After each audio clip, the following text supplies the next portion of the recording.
السلام علیکم ورحمۃ اللہ وبرکاتہ۔ الحمد للہ رب العالمین والصلاة والسلام الأتمان الأكملان على المبعوث رحمة للعالمین نبینا محمد وعلى آلہ وصحبہ اجمعین، اما بعد فاعوذ باللہ من الشیطان الرجیم، بسم اللہ الرحمن الرحیم۔ ان فی خلق السماوات والارض واختلاف اللیل والنہار لآیات لأولی الالباب۔ اللہ رب العزت اس آیت کریمہ میں فرماتے ہیں، یقیناً زمین و آسمان کے پیدا کرنے میں، دن اور رات کے آنے اور جانے میں عقل مند لوگوں کے لیے بہت ساری نشانیاں ہیں۔ میں اپنی بات کو شروع کرنے سے پہلے آپ لوگوں کے سامنے میں معذرت پیش کرنا چاہتا ہوں کہ میں نے آپ لوگوں کو بہت دیر تک انتظار کروایا۔ دراصل میری خواہش تھی کہ میں آج وقت سے پہلے پہنچ جاؤں، لیکن تہوار کی وجہ سے بہت ساری بسیں بند تھیں، اس وجہ سے پہنچنے میں تاخیر ہو گئی۔ یہ اللہ کی مرضی تھی، الحمدللہ پہنچ گئے۔ آج جس موضوع کے تعلق سے ہم کچھ سننا اور سنانا چاہتے ہیں، وہ موضوع بہت ہی اہمیت والا موضوع ہے۔ آج جس موضوع پر گفتگو ہوگی وہ موضوع اس قدر اہم موضوع ہے کہ اگر بندہ اس موضوع اور ٹاپک کو اچھی طرح سمجھ لے تو اس کا ایمان بہت بڑھ جائے گا، اس کا عقیدہ مضبوط ہو جائے گا، اللہ سے اس کا تعلق مضبوط ہو جائے گا۔ اللہ نے جتنے احکام ہمیں عطا کیے ان سارے احکام پر عمل کرنا اس کے لیے بہت آسان ہو جائے گا۔ آج بہت سارے مسلمانوں کی شکایت یہ ہے کہ ہم اللہ کی عبادت کرتے ہیں، لیکن عبادت کرنے میں ہمیں وہ مزہ نہیں ملتا ہے جو ہمارے سے پہلے جو نیک لوگ گزرے ہیں، اللہ کے رسول، صحابہ کرام، تابعین، تبع تابعین اور اسلاف کے تعلق سے سنتے ہیں کہ وہ جب عبادت کرتے تو ان کی عبادتوں میں استقامت ہوا کرتی تھی، وہ لوگ ثابت قدمی کے ساتھ عبادت کیا کرتے تھے۔ جب وہ عبادت کرتے تو وہ عبادت میں لذت محسوس کیا کرتے تھے، جب وہ عبادت میں رہتے تو ان کی ایک طرح سے مزہ ملتا تھا۔ لیکن جب آج ہم عبادت کرتے ہیں تو وہ مزہ ہمیں محسوس نہیں ہوتا، وہ لذت ہمیں محسوس نہیں ہوتی ہے، وہ خواہش اور جذبہ ہمارے دل میں پیدا نہیں ہوتا۔ ہم نماز پڑھتے ہیں لیکن نماز کے جو فائدے ہیں وہ فائدے ہماری زندگی میں نظر نہیں آتے۔ ہم روزہ رکھتے ہیں، قرآن اور حدیث میں روزے کے بہت سارے فائدے بتائے گئے، لیکن وہ فائدے ہماری زندگی میں نظر نہیں آتے۔ اللہ کے رسول نے صدقہ و خیرات کا حکم دیا، اللہ کے رسول نے اخلاق کے ساتھ پیش آنے کا حکم دیا، اللہ رب العزت نے بے شمار کام کرنے کا، بے شمار احکام ہم پر نازل کیے، سب پر ہم عمل کرتے ہیں۔ لیکن ایک شکایت یہ ہوتی ہے، لیکن بندہ شکایت نہ بھی ہو تو ایک دل میں یہ احساس پیدا ہوتا ہے کہ ہم عبادت کرتے ہیں لیکن عبادت میں لذت کی محسوس نہیں ہوتی۔ اس پر غور کرنا چاہیے۔ ہم عبادت کرتے ہیں یہ سمجھ کر کہ ہم اللہ نے ہمیں حکم دیا، اللہ کا حکم ہے، جب ہم عبادت کرتے ہیں تو اللہ کے حکم سے تو سمجھ کر عبادت کرتے ہیں، لیکن جب ہم عبادت کریں گے تو اس اعتبار سے بھی عبادت کرنا چاہیے کہ ہم جس ذات کی عبادت کرتے ہیں، جس اللہ کی عبادت کرتے ہیں، وہ اللہ کیسا ہے، اس کی عظمت کیسی ہے، اس کی قدرت کیسی ہے، اس کی طاقت کیسی ہے، وہ جلال والا ہے، اس کی صفات کس قدر عظیم ہے، اس کے نام کس قدر بہترین ہیں۔ یہ ساری باتیں اگر ہمارے ذہن میں ہوں، یہ ساری باتیں ہم رکھ کر اپنے ذہن میں رکھ کر عبادت انجام دیں گے تو وہ لذت ہمارے دل میں بھی محسوس ہوگی، وہ چاشنی اور مزہ بھی ہمارے دل میں محسوس ہوگا کہ ہم عبادت کریں تو ہمیں ایک طرح سے لذت محسوس ہوگی۔ جب ہم کوئی کام چھوڑتے ہیں کہ اللہ نے فلاں کام کو حرام کیا، اللہ نے سود کو حرام کیا، اللہ نے بیکار کام کو حرام کیا، یا اسراف کرنے کو اللہ نے حرام قرار دیا، تو جب ہم یہ کام سب کریں گے تو وہ کام کرنے میں ہم ایک طرح سے لذت اور چاشنی محسوس کریں گے۔ تو اللہ تبارک و تعالیٰ کی عظمت کو سمجھنا، اللہ کی قدرت کو سمجھنا، اللہ کی طاقت کو محسوس کرنا انسان کے لیے بہت ضروری ہے۔ انسان کا ایمان اس سے بڑھے گا، اس سے اللہ تبارک و تعالیٰ سے تعلق ہمارا زیادہ ہوگا۔ جب کبھی ہم کوئی عبادت کے تعلق سے سوچیں تو ہمارے دل میں مٹھاس محسوس ہوگی، ہمارا دل عبادت کی طرف لپک پڑے گا، ہر وقت ہمارا دل عبادت میں آگے بڑھنے کے لیے سوچنے پر آمدہ ہوگا۔ جب تک ہم اللہ کی عظمت کو نہیں سمجھیں گے، اللہ کی قدر نہیں کریں گے، اللہ رب العزت فرماتے ہیں وما قدر اللہ حق قدرہ، کہ لوگوں کو اللہ کی جیسے قدر کرنی چاہیے ویسے انہوں نے نہیں کیا۔ وما قدر اللہ حق قدرہ، اللہ کی جیسی قدر کرنی چاہیے، اللہ کی جیسی تعظیم کرنی چاہیے، اللہ کا جیسا احترام کرنا چاہیے تھا، لوگوں نے ویسا احترام نہیں کیا۔ لیکن اللہ کی عظمت کیا ہے؟ اللہ فرماتے ہیں وما قدر اللہ حق قدرہ والارض جميعا قبضته یوم القیامت والسماوات مطویات بیمینہ، کل قیامت کے دن ساتوں آسمان اس کے قبضے میں ہوں گے، والارض جميعا، اور اللہ رب العزت اپنے دائیں ہاتھ میں زمین کو لپیٹے ہوگا۔ اور ایک آیت میں اللہ فرماتے ہیں یوم نطوی السماء کطی السجل للکتب، یہ جو آسمان اس قدر بڑی مخلوق ہے، اس قدر بڑی چیز ہے، اللہ رب العزت اپنی قدرت سے، اپنی طاقت سے قیامت کے دن آسمان کو لپیٹ دیں گے۔ اس قدر قدرت والی ذات، اس قدر عظمت والی ذات اللہ تبارک و تعالیٰ کی ذات ہے۔ آج دنیا میں شرک کے جو مظاہر نظر آتے ہیں، کفر کے جو مظاہر نظر آتے ہیں، الحاد کے جو مظاہر نظر آتے ہیں، کوئی خدا کا انکار کرتا ہے، کوئی خدا کے ساتھ شرک کرتا ہے، کوئی خدا کے ساتھ کسی اور کو ملاتا ہے، یہ ساری باتیں کیوں ہوتی ہے دنیا میں؟ یہ اللہ کی عظمت کو نہ سمجھنے کی وجہ سے، اللہ کی قدرت کو نہ سمجھنے کی وجہ سے۔ وہ لوگ یہ سمجھتے ہیں کہ اللہ نے جو ہمیں پیدا کیا، اللہ نے ہمیں پیدا کیا، اس کی قدرت کو نہ سمجھنے کی وجہ سے وہ اللہ کا انکار کرتے ہیں، اللہ کے ساتھ کسی اور کو شریک کرتے ہیں۔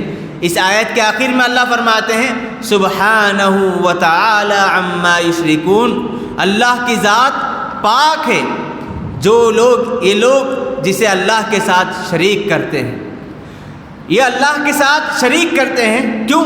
وما قدر اللہ حق قدرہ، کیونکہ انہوں نے اللہ کو جیسے اللہ کی قدر جیسی کرنی چاہیے تھی ویسے انہوں نے اللہ کی قدر نہیں کی۔ اللہ کون ہے؟ اللہ کی ذات کیسی ہے؟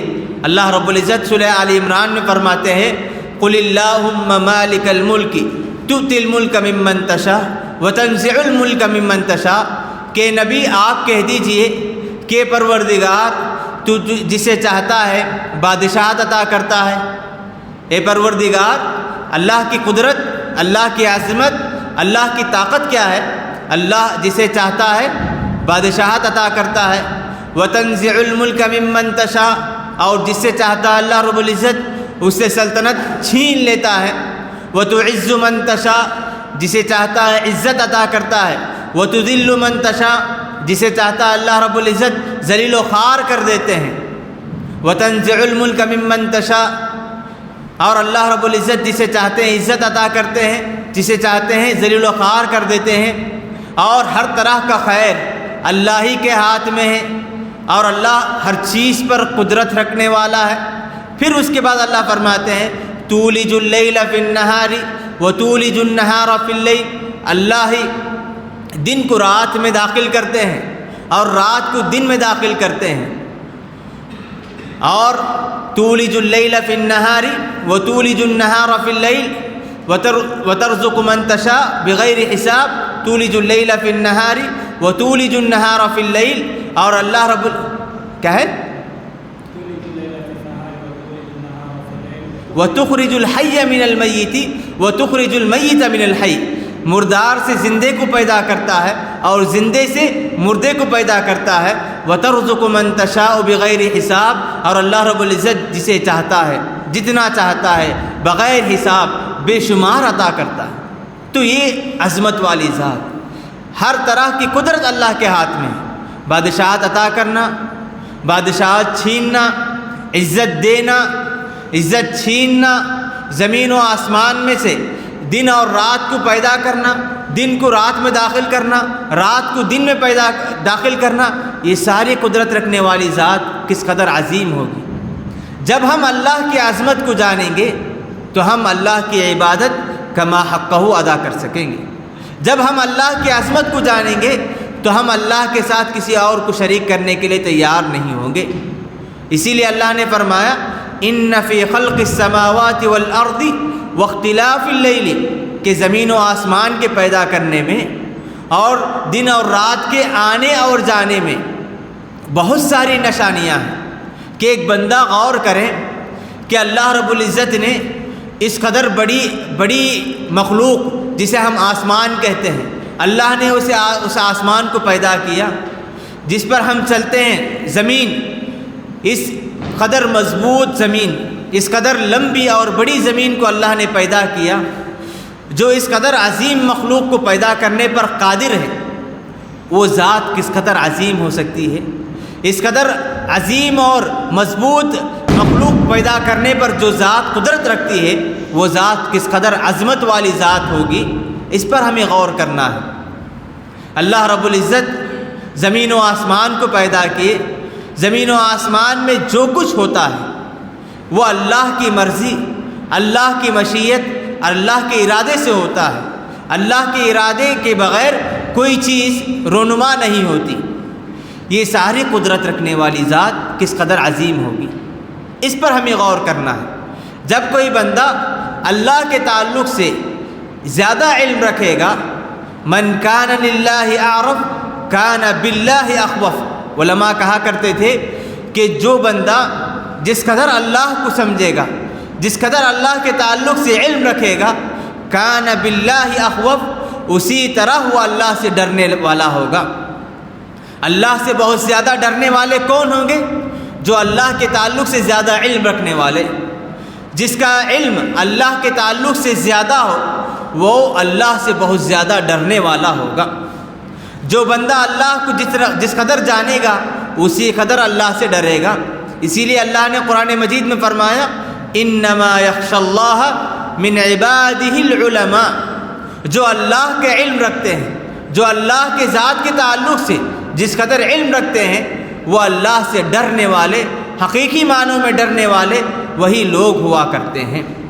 تو اللہ کے تعلق سے، اللہ کے ذات کے تعلق سے، اللہ کے افعال کے تعلق سے، اللہ کے نام کے تعلق سے ہم سب کو جاننا چاہیے۔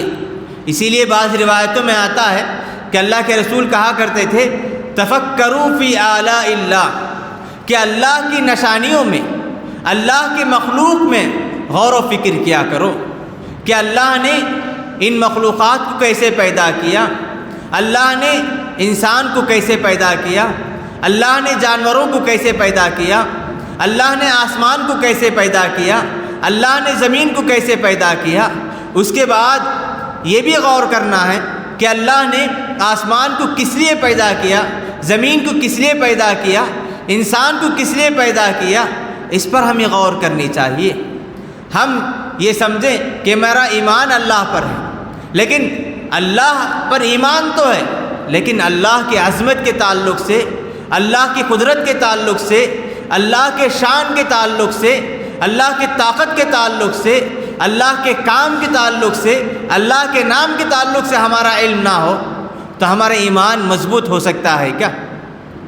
اگر ہمارا ایمان اللہ کے تعلق سے ہے تو اللہ پر ہے، تو ہمیں چاہیے کہ اللہ کے تعلق سے جتنی بھی چیزیں ہیں ان ساری چیزوں کے تعلق سے بھی ہمارا ایمان ہونا چاہیے، ہمارا ایمان اور ہمارا علم اس تعلق سے بھی زیادہ ہونا چاہیے۔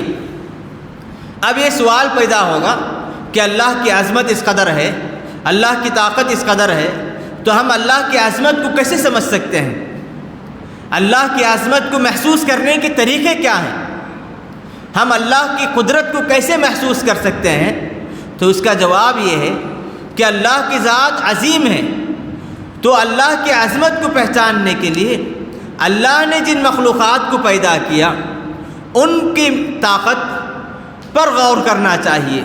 کہ اللہ نے فرشتوں کو پیدا کیا تو فرشتوں کی صفات کیا ہیں، اس پر غور کرنا چاہیے۔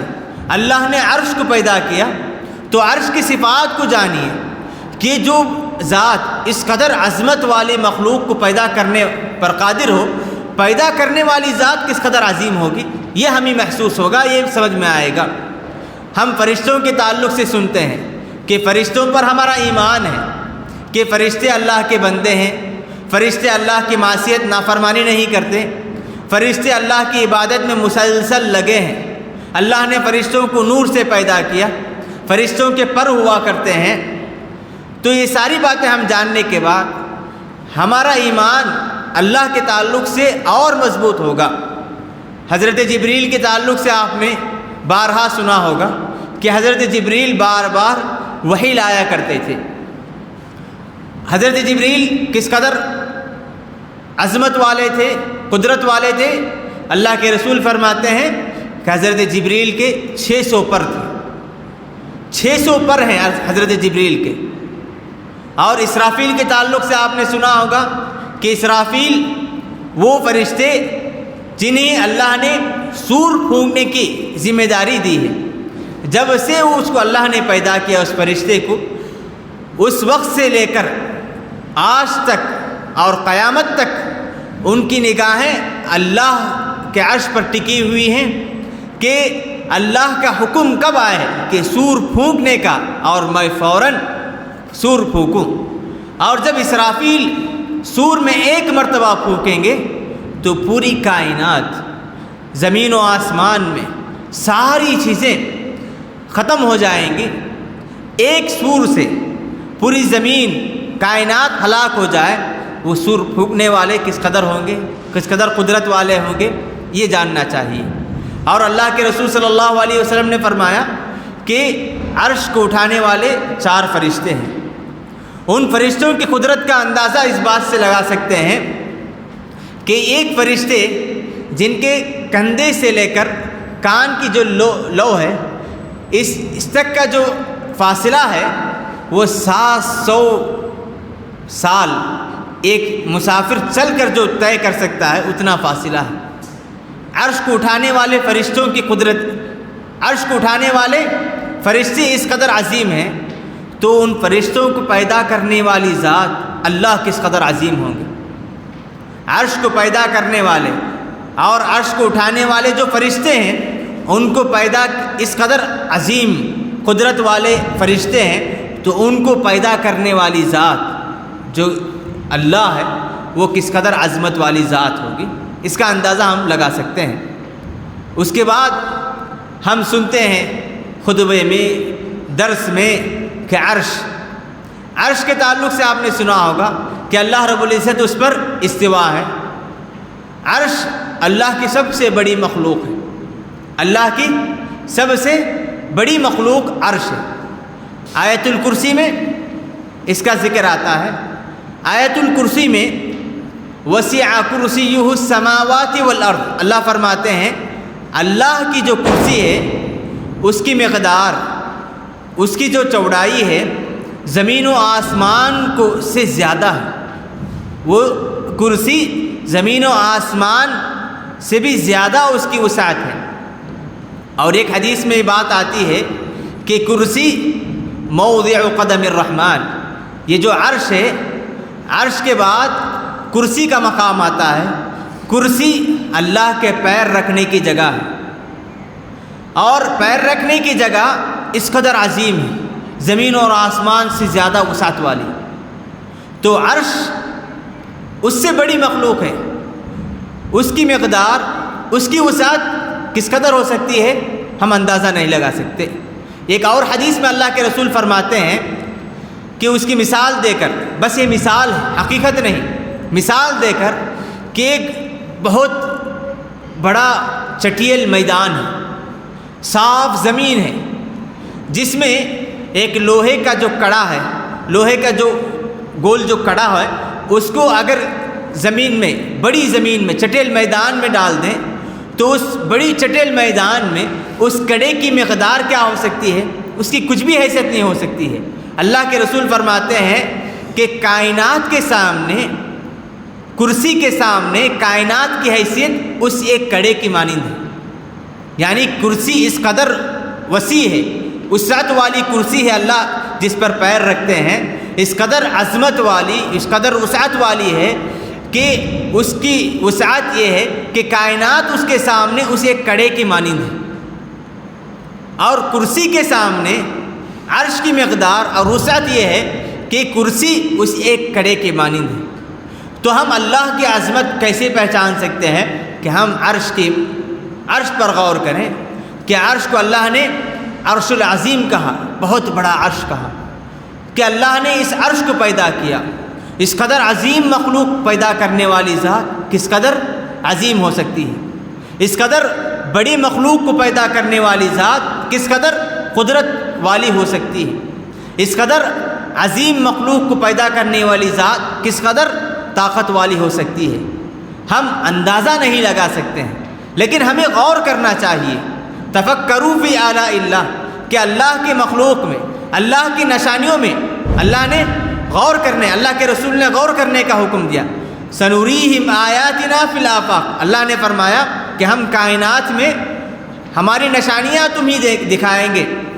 تو ان نشانیوں پر غور کرنے سے ہمارا ایمان بڑھے گا، ہمارا عقیدہ مضبوط ہوگا، اللہ سے ہمارا تعلق مضبوط ہوگا۔ جب اللہ سے تعلق مضبوط ہو جائے تو ہم عبادت میں بھی وہ لذت، چاشنی محسوس کر سکتے ہیں، ہم عبادت میں وہ مزہ محسوس کر سکتے ہیں۔ جو فائدے قرآن اور حدیث میں بتائے گئے وہ سارے فائدے ہم اپنی زندگی میں دیکھ سکتے ہیں۔ یہ نہ سمجھیں کہ ہم کیوں اللہ کے مخلوق پر غور کریں، اللہ کے عظمت پر غور کیوں کریں۔ یہ انبیاء کرام کی سنت ہے۔ انبیاء کرام کے ایمان بہت عظیم تھا، مضبوط ایمان تھا ان کا، اس کے باوجود انبیاء کرام اللہ کی قدرت کو معلوم کرنے کے لیے، اللہ کی عظمت کو محسوس کرنے کے لیے کوشاں اور کوشش کیا کرتے تھے۔ حضرت ابراہیم علیہ السلام کا واقعہ آپ نے سنا ہوگا۔ ایک مرتبہ انہوں نے کہا وَإِذْ قَالَ إِبْرَاهِيمُ رَبِّ أَرِنِي كَيْفَ تُحْيِي الْمَوْتَى، ایک مرتبہ حضرت ابراہیم نے اللہ سے فرمایا کہ پروردگار مجھے بتائیے کہ تم مردے کو کیسا پیدا کرتے ہیں، کہ اللہ مجھے بتائیے کہ مردے کو پیدا کرنے کی جو قدرت آپ میں ہے وہ قدرت مجھے بتائیے۔ اللہ نے پوچھا قال اولم تؤمن، کہ ابراہیم کیا تمہیں اس بات پر ایمان نہیں، کیا ہمارے اس قدرت پر تمہیں ایمان نہیں؟ ابراہیم علیہ السلام نے کہا کہ مجھے تو ایمان ہے، بس میں تیری قدرت کو دیکھنا چاہتا ہوں، تیری عظمت کو محسوس کرنا چاہتا ہوں۔ پھر اللہ نے کہا کہ پرندوں کو لے کر اس کے ٹکڑے کر دو، پھر بلاؤ۔ تو یہ واقعہ آپ نے بارہا سنا ہوگا۔ تو انبیاء کرام بھی اللہ کی قدرت پر غور کیا کرتے تھے۔ موسیٰ علیہ السلام کو دیکھیے، موسیٰ علیہ السلام کو اللہ نے ایک مرتبہ تورات کا نسخہ دینے کے لیے کوہ طور پر بلایا تھا۔ تو اس وقت موسیٰ علیہ السلام نے کہا کہ پروردگار میں تجھے دیکھنا چاہتا ہوں، میں تجھے دیکھنا چاہتا ہوں۔ اللہ نے کہا لن ترانی، تم مجھے نہیں دیکھ سکتے۔ موسیٰ علیہ السلام اصرار کرنے لگے تو اللہ نے فرمایا کہ میں پہاڑوں پر تجلی کرتا ہوں، پہاڑ اگر سنبھال لے، پہاڑ اگر برداشت کر لے تو تم مجھے دیکھ سکتے ہو۔ اس قدر عظیم ذات ہے۔ اللہ نے تجلی فرمایا تو پہاڑ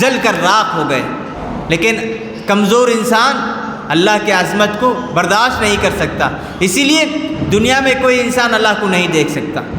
کل قیامت کے دن مومن بندے جب جنت میں داخل ہو جائیں گے تو جنت میں داخل ہونے کے بعد سب سے بڑی نعمت جو بندوں کو حاصل ہوگی، جنت میں داخل ہونے والوں کو سب سے بڑی نعمت جو حاصل ہوگی وہ اللہ کی ذات کو دیکھنا ہے کہ اللہ بندوں کو جنت میں داخل کر دیں گے، بندے جنت میں خوش ہوں گے، نعمتوں میں اور خوشی مناتے ہوں گے، لیکن اللہ رب العزت آ کر کہیں گے کہ تم پر ایک اور نعمت باقی ہے۔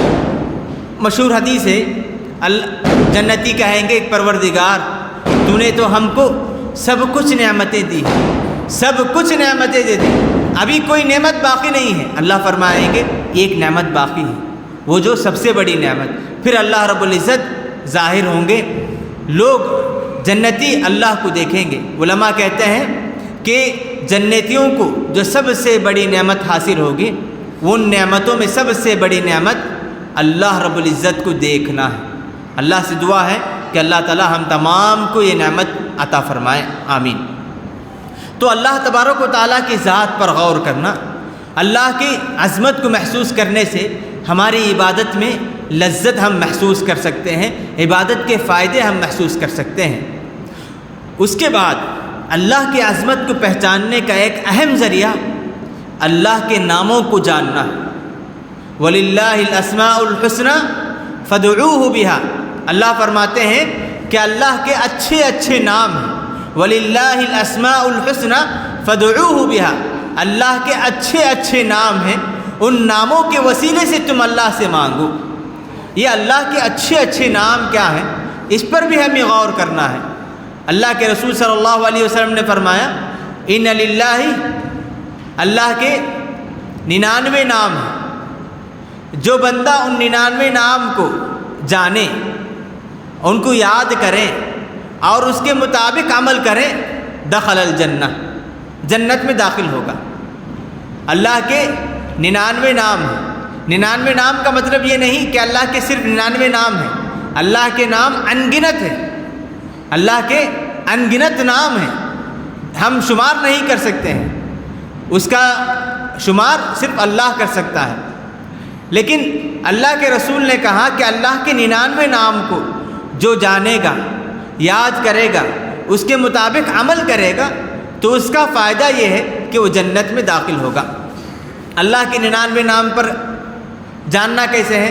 احادیث میں بہت سارے نام آئے ہیں، قرآن میں بہت سارے نام آئے ہیں، ان نام کو یاد کرنا، ان کے مطابق عمل کرنا۔ عمل کیسے؟ اللہ علیم ہے، اللہ جاننے والا ہے، تو جو بھی کام کریں ہم اس عقیدے کے ساتھ کریں کہ اللہ ہمارے ہر عمل کو جاننے والے ہیں، ہمارا کوئی بھی کام اللہ سے پوشیدہ نہیں، چاہے وہ لوگوں کے سامنے کریں یا اکیلے میں کریں، ہر چیز کو اللہ جاننے والا ہے۔ وہ کام ہم اجالے میں کریں یا اندھیرے میں کریں، اسے اللہ جاننے والا ہے، چاہے وہ کام انسان کے تعلق سے ہو یا کائنات میں کسی اور مخلوق سے، ہر چیز کو اللہ جاننے والا ہے۔ اللہ کا ایک نام ہے سمیع، اللہ سننے والے ہیں۔ ہمیں اللہ کو پکارنا چاہیے، ہماری کوئی بھی ضرورت ہے تو اسے اللہ کے سامنے رکھنا چاہیے۔ اللہ کا ایک نام ہے تواب، اللہ توبہ قبول کرنے والے ہیں۔ اللہ جب کبھی انسان سے غلطی ہو جائے تو فوراً اللہ سے توبہ کرنا چاہیے، اللہ کی طرف رجوع ہونا چاہیے۔ کیونکہ اللہ تعالیٰ توبہ قبول کرنے والے۔ اللہ کے جس طرح نام ہیں اسی طرح اللہ کے صفات بھی ہیں۔ صفات یعنی اللہ کے کام، اللہ کے اندر بہت سارے صفات ہیں، ان صفات کو بھی جاننا چاہیے۔ اللہ سمیع ہے تو سننے والا ہے، اللہ علیم ہے تو جاننے والا ہے، اللہ حکیم ہے تو حکمت والا بھی ہے، اللہ مجیب ہے